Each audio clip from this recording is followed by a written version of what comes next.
स्कूली छात्राओं का आरोप है कि बीजेपी विधायक बाल मुकुंद आचार्य स्कूल में आकर हिजाब पर बयान दिया था। हिजाब को खत्म करने के लिए खुद आकर कहा। हिजाब को लेकर बाल मुकुंद के बयान पर गरमाई राजस्थान में सियासत। कांग्रेस ने विधानसभा में उठाया मुद्दा। इंडी गठबंधन में एक और फूट। टीएमसी नेता अभिषेक बनर्जी ने कांग्रेस पर लगाया आरोप और कहा कि जून 2023 से सीट शेयरिंग पर बात कर रहे हैं, कांग्रेस नहीं दे रही कोई भी जवाब।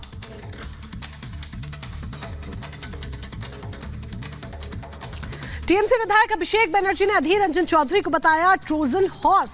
पूछा, अधीर कांग्रेस को मजबूत कर रहे या फिर बीजेपी को?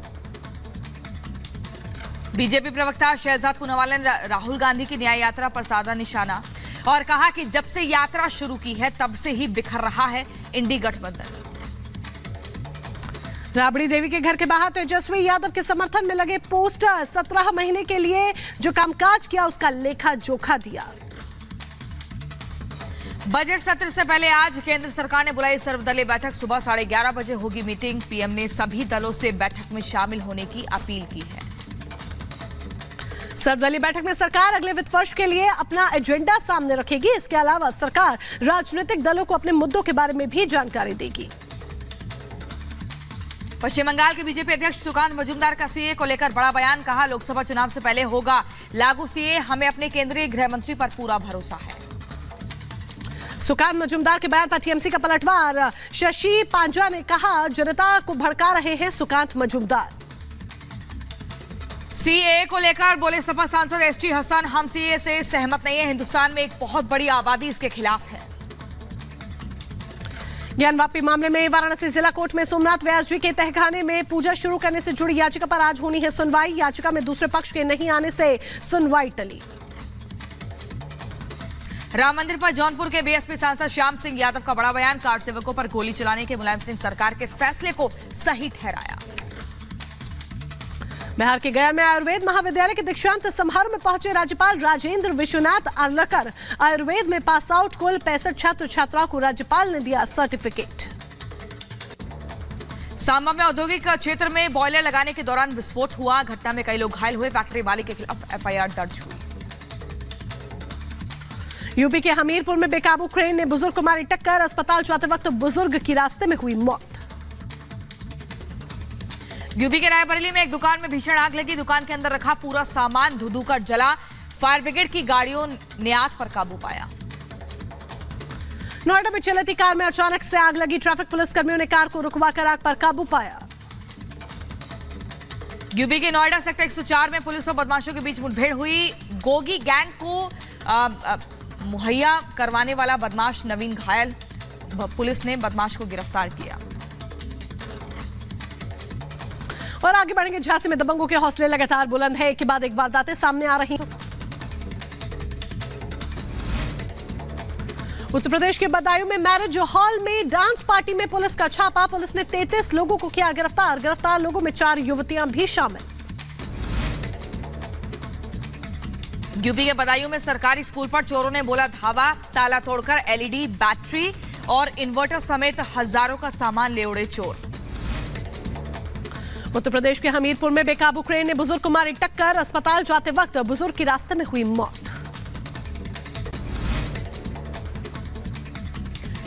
और इस तरह से कल घटनाक्रम रहा और आज एजेंसियों का स्टार्ट हो गया है।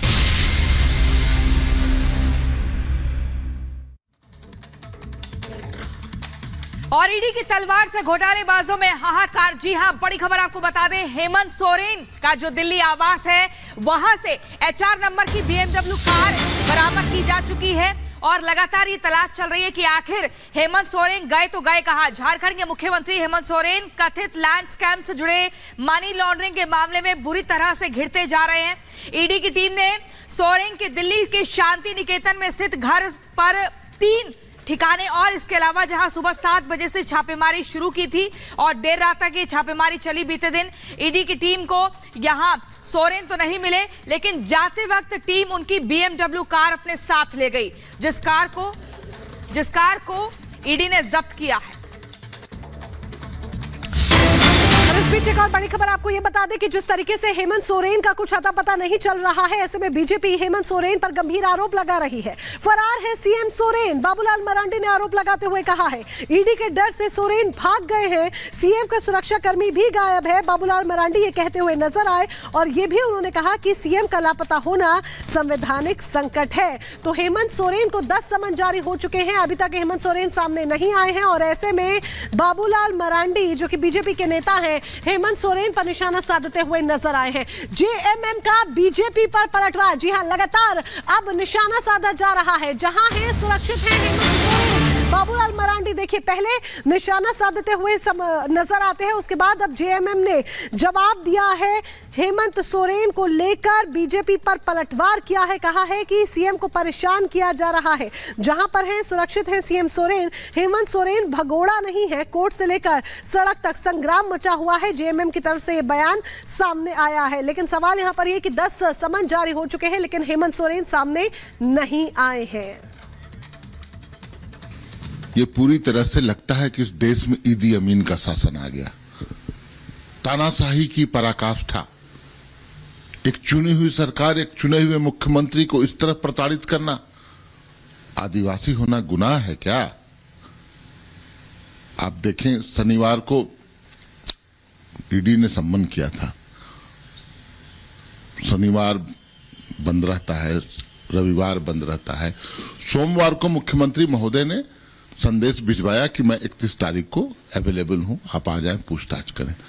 खुद ईडी ने डेडलाइन दिया था 31 तारीख तक का, तब 29 तारीख को यह कार्रवाई क्यों? तो हेमंत सोरेन को गिरफ्तारी का डर लगातार परेशान कर रहा है। लापता है हेमंत सोरेन, पता नहीं चल रहा है कि आखिर गए तो गए कहां है झारखंड के मुख्यमंत्री। वहीं दूसरी तरफ से यह भी प्रतिक्रिया आ रही है कि संवैधानिक जिम्मेदारी के साथ ये बड़ा खिलवाड़ किया जा रहा है। ईडी के डर से भागते हुए दिख रहे हैं हेमंत सोरेन और ईडी जो है राजधानी दिल्ली में जो हेमंत सोरेन का घर है, उसके अलावा जो 3 और ठिकाने हैं वहां पर पहुंची, लेकिन कुछ पता नहीं चल पा रहा है।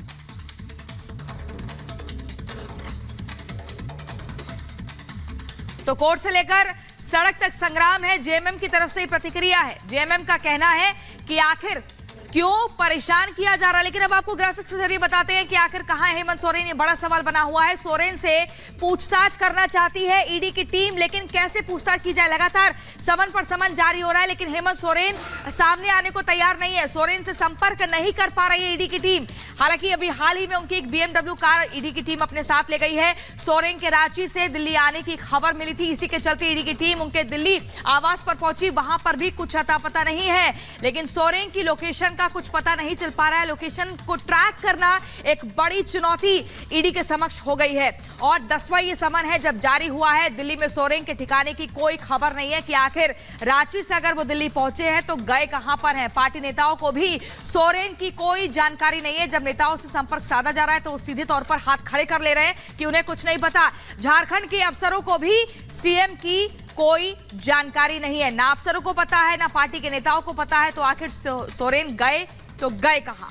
तो कहां गायब है हेमंत सोरेन? ये वाकई में एक बड़ा सवाल बना हुआ है। ईडी लगातार तलाशी अभियान चला रही है, लेकिन हेमंत सोरेन का कुछ पता नहीं चल पा रहा है। लोमस ग्राउंड जीरो से हमारे साथ जुड़ चुके हैं। लोमस, बीते दिन हमने देखा कि ईडी ने किस तरीके से छापेमारी अभियान चलाया, तलाशी अभियान चलाया। क्या ईडी आज भी इसी तरीके से कोई अभियान चलाने के मूड में है? क्योंकि फुल टू एक्शन मोड में नजर आ रही है ईडी की टीम और सोरेन का अता पता नहीं।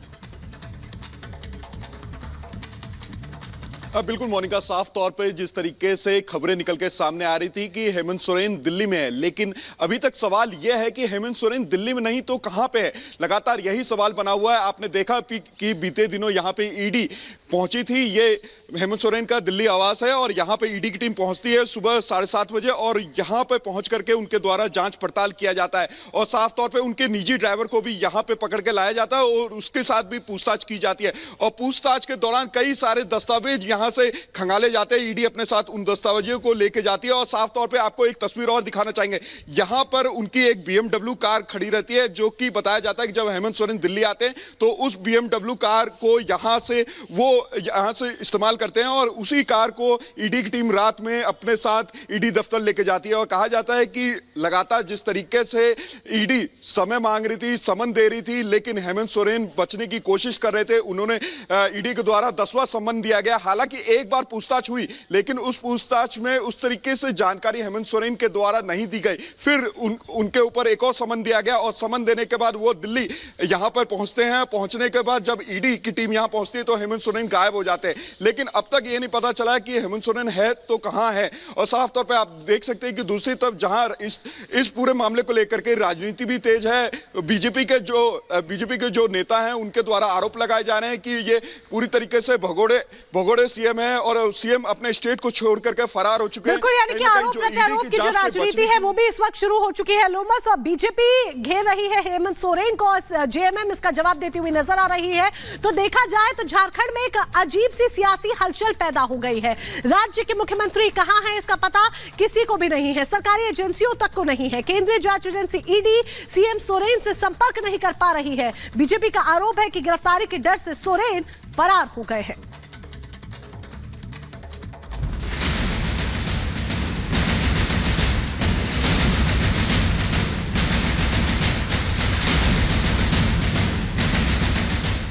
ईडी एक्शन, दिल्ली से झारखंड तक टेंशन।